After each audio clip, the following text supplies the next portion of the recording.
New law requiring California bars to offer drink-spiking drug test kits takes effect July 1st. A new law requiring many California bars and nightclubs to offer common day-trade drug test kits will take effect Tuesday, according to the California Department of Alcoholic Beverage Control. The law, Assembly Bill 1013, requires approximately 2,400 establishments with a Type 48 license to have signage letting patrons know that drug testing kits are available.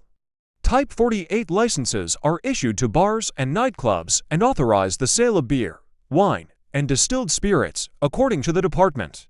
The signage reads, "Don't get roofied. Drink spiking drug test kits available here."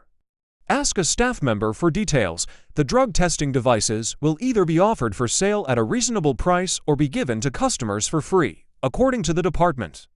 Devices could include test strips, stickers, or straws that can detect the presence of controlled substances in drinks.